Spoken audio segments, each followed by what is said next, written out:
Baada ya mwanadada yule kushindwa kulala kule chumbani kwake, basi ilibidi amtoke yule kaka hapa sitting room. Kumbe alikuwa amemuelewa tu, anampenda, amemtamani kimapenzi. Basi wakafanya yao, wakazidiwa na usingizi, wakalala. Kumbe yule kaka alikuwa na mke wake akaanza kupiga simu. Kumbe usiku ule mke wake ndo alikuwa yarudi, alikuwa amesafiri. Akapiga simu nyingi sana, lakini simu haipokelewi, au amenongewa, alafu amezidiwa na usingizi, wamelala. Kumbe alikuwa amefika kwa mlango. Mke akabidi akafungua mlango sasa kuingia ndani. Jamani, fumanizi hili. Mwanadada hana habari kama mume wake yuko na mwanamke ndani ya nyumba. Basi akashusha begi lake na kulekelea hapa. Kugeuka hivi akaona nguo ya mwanamke. Akashtuka. Hii si nguo ya mwanamke jamani. Ni macho yangu ama nimeona? Hii ni nguo ya mwanamke kabisa. Ina maana mume wangu yuko na mwanamke hapa ndani ya nyumba. Na hii si ni nguo ya mume wangu hii? Kabisa hii ni nguo ya mume wangu. Kumbe mume wangu ameamua kumsaliti. Na hii ni sidiria ya mwanamke jamani. Mume wangu umeamua kunisaliti, uko na mwanamke hapa ndani. Kumbe ndo maana napiga simu zangu hazipokelewi. Mwenyezi Mungu naomba unisaidie. Maana sivyo ninavyofikiria hapa. Nitafanyaje mimi?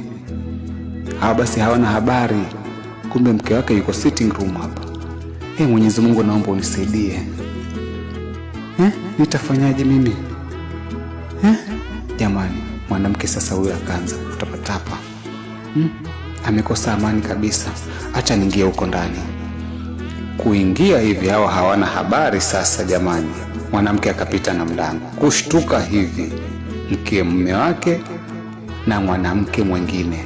Yule mwanamke akashtuka, akaanza kumwamsha yule kaka. Jamani, amka. Hapa kuna mtu mwenye simjui. Amka wewe. Nini? Jamaa basi amenogewa kweli huyu. Akageuka na kumshika yule mwanadada. Amepata vinono jamani usiku huyu. Mwanamke huko analia, jamani, mume wangu mbona umeamua kunifanyia hivi? Yaani kuenda nyumbani kidogo tu ndio umeamua kuniletea mwanamke ndani ya nyumba. Amka bwana, angalia kule wewe. Jamaa kushtuka hivi. Jamani, kutazama hivi ni mke wake. Mke wangu amenishika. Mume wangu umenifanyia nini lakini hiki? Mbona umeamua kunisaliti? Pamoja na kukupenda kote.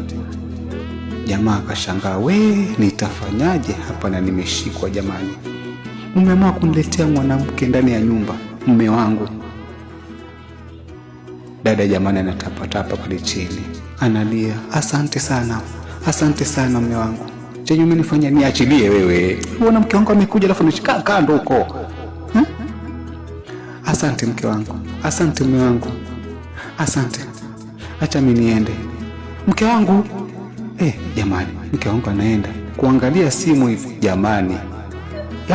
Mke wangu kumbe amepiga simu nyingi jamani, na mimi nilikuwa nimelala. Niachilie nitoke nipate mke wangu. Basi yule dada akatoka. Ni usiku, bado hakuja kucha, ni usiku. Mwenyewe alikuwa amekuja na mapenzi yote jamani kutoka nyumbani huko. Amerudi kwa kinyumbani kwa mume wake. Kufika hivi akampata mume wake yuko na mwanamke mwingine. Kidogo hivi kaka naye akatoka. Hajui ataanzia wapi, manake ameshikwa moja kwa moja. Hajui kama ataanzia wapi. Hata kama ni uongo, wajua uongo mwingine lazima utafute pale kwa kudanganyia. Huyu sasa atadanganya vipi? Wakati ameshikwa kwa kitanda moja kwa moja. Akawa hajui sasa atajieleza vipi hapa. Na mke wake ndo huyu amemshika. Mume wangu umeamua kunifanyia hivi. Unaniletea mwanamke ndani ya nyumba. Kukupenda kote mimi. Hapana, usinisongelee kabisa. Usinisongelee. Jamaa kabida akapiga magoti, akasukumwa mpaka chini. Mke wangu naomba unisamehe basi. Naomba unisamehe.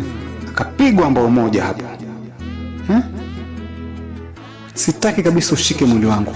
Nenda ukashika huyo mwanamke wako mwenye uko naye. Mke wangu, imefikia hapo mpaka unanipiga. tambua mimi ni mume wako. Najua nimeukosea mke wangu, lakini tambua mimi ni mume wako. Jamani, subirini episode nyingine.